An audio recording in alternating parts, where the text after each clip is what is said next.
Hi friends, இன்னைக்கு சிந்து பைரவி எபிசோடில் என்ன நடந்துச்சுன்னு பார்க்கலாமா? நேற்று வந்து செழியன் கெஞ்சின்னு கெஞ்சுவான். மகா பொறிச்சிடி, உனக்கு அவ்வளோதான் மரியாதை, இதே மாதிரி பண்ணிட்டு இருந்த உங்கள் வீட்டில் வந்து சொல்லிடுவேன்னு சொல்லுவா. உனக்கு அறிவே இல்லை, கல்யாணம் ஆன பொண்ணு அவனை பிடிச்சி கல்யாணம் வான்னு சொல்லிட்டு கூப்பிட்ற, இதெல்லாம் ரொம்ப தப்புன்னு இது பண்ணுவான். இசக்கியும் வந்து அவனை வந்து உனக்கு அவ்வளோதான் மரியாதை சொல்லிட்டு 2 பேரும் மிரட்டி விட்டுருவாங்க. காயத்ரி அழுதுகிட்டே இருப்பா. காயத்ரியும் பிடிச்சி இழுத்துன்னு போயிட்டோடனே மகா சொல்லுவாங்க, டே உன் பொண்டாட்டியை வந்து கேட்குறா, நீ சும்மா மண்ணு மாதிரி வர, போயிட்டு அவனை மிதிக்கிற மிதியில் நெக்ஸ்ட் டைம் அவன் இந்த சைடு வரவே கூடாதுன்னு சொல்லிட்டு சொல்கிறான். இசக்கியும் போயிட்டு அவனை நல்லா அடின்னு சொல்லிட்டு பயங்கரமாக அடித்து மிரட்டிடுவான், நல்லா மிதிச்சிடுவான். இங்கே வந்து இசக்கி எங்கே காணான்னு சொல்லிட்டு அன்னப்பொண்ணு கேட்கும்போது, கோயில் உண்டியலில் காசு போட மறந்துட்டாங்க்கா, அதனால போயிருக்கான், இப்போ வந்துடுவான்னு சொல்லிட்டு வந்துடுவான். இங்கே வந்து சிந்து வந்து டாக்டருக்கு வந்து தடப்படலாக விருந்து வந்து வைப்பா. டாக்டருக்கு வந்து சாப்பிடவே மனசு வராது. உடனே சொல்வா, இதெல்லாம் அன்னபூர்ணி அத்தை உங்களுக்காக ஆசையாக செஞ்சு கொடுத்து விட்டாங்கன்னு. பெருமாவா செஞ்சாங்க? ஆமாம், அவங்க தான் செஞ்சாங்க சொன்னோன்னே, சூப்பராக இருக்கு, எனக்கு என்னென்ன பிடிக்கும்னு பார்த்து செஞ்சுருக்காங்க சொல்லிட்டு செம்மையாக இருக்குன்னு சொல்லிட்டு நல்லா சாப்பிடுவான். சாப்பிடும்போது அவனுக்கு வந்து விக்கல் வந்துடும். சரி தண்ணி எடுக்க வரதுக்காக உள்ள ரூமில் போவா.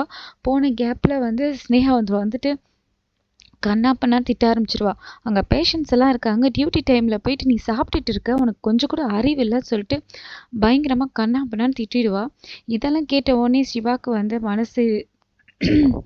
அவனுக்கு மனசு சரியில்லாம சரி எனக்கு போதும், எனக்கு மனசு ஒரு மாதிரி இருக்குது, சாப்பிட்டது போதும்னு சொல்லிட்டு அவன் போயிடுவான். இதை பார்த்து சிந்துக்கு ஒரே அப்செட் ஆகிடும். ஐயோ, டாக்டர் இப்படி சாப்பிட விடாமல் பண்ணிட்டாளே, இவளுக்கு இருக்குன்னு சொல்லிட்டு இது பண்ணுவான். நெக்ஸ்ட் சீனில் இங்கே காயத்ரி செழின்னு நினச்சி பயங்கரமாக அழுதுட்டு இருப்பா.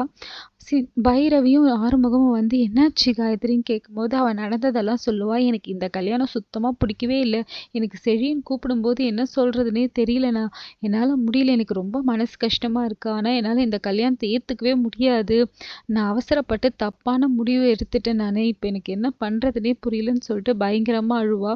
பைரவியும் சொல்லுவா, ஆமாம் நீ ரொம்ப அவசரப்பட்டுட்ட காயத்ரி, நான் சொல்ல கேட்கவே இல்லைன்னு சொல்லிட்டு அவளும் அழுதுகிட்டே போயிடுவா. உடனே பைரவி சொல்லுவா, பார்த்தீங்களா செழியனுக்கு நீங்கள் தப்பான இது பண்ணிட்டீங்க, நான் காயத்ரி எப்படியாவது செழியன் கூட சேர்த்து தான் வைப்பேன்னு சொல்லிட்டு இவன் சொல்லுவான், மாறனால தான் வந்ததுன்னு சொல்லிட்டு.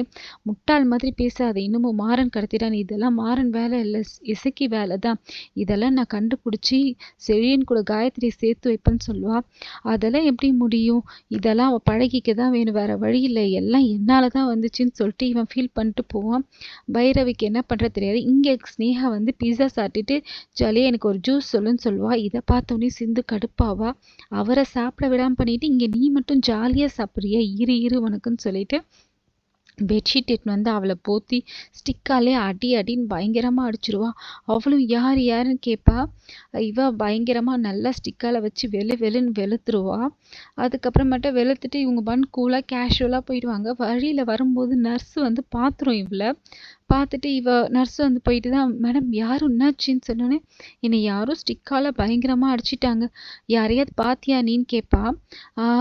நான் வரும்போது ஒரு பாட்டி தான் வந்தாங்கன்னு சொல்லிட்டு சொல்லுவான். அந்த பாட்டியை காட்டி எனக்குன்னே இங்கே வந்து சிந்து வந்து காமிக்கும்போது, சீச்சி இந்த பாட்டியாக இருக்காது, வேற யாராவது இருக்கும்னு சொல்லிட்டு அவளும் நம்பிட்டு சிந்துக்கிட்டே சொல்லுவாள், பாட்டி என்னை யாரும் நல்லா அடிச்சிட்டாங்க பாட்டி, பயங்கரமாக வலிக்குது, யார் அடிச்சாங்கன்னே தெரியல, போலீஸில் தான் கம்ப்ளைண்ட் பண்ணணும்னு சொல்லிட்டு சொல்லுவாள். சிந்துக்கு ஒரே பயங்கர ஹாப்பி ஆகிடும். உடனே சிவா கேட்பான், யார் ஸ்னேகாவோட ஹாஸ்பிட்டல்லே வந்து ஸ்னேகாவே அடிச்சிருப்பான்னு சொல்லிட்டு. உடனே சிந்து சொல்லுவா, டாக்டரே அது நான் தான் சொல்லிட்டு சொல்லுவா. இதோட இன்னைக்கு எபிசோட் முடிஞ்சிடும். நாளைக்கு எபிசோட் என்ன நடக்குதுன்னு சொல்லிட்டு நாளைக்கு பார்க்கலாம். இந்த வீடியோ பிடிச்சிருந்தா மறக்காமல் லைக் பண்ணுங்கள், பிடிக்கலனாலும் லைக் பண்ணுங்கள், சப்ஸ்கிரைப் பண்ணுங்கள். தேங்க்யூ ஃப்ரெண்ட்ஸ், பாய்.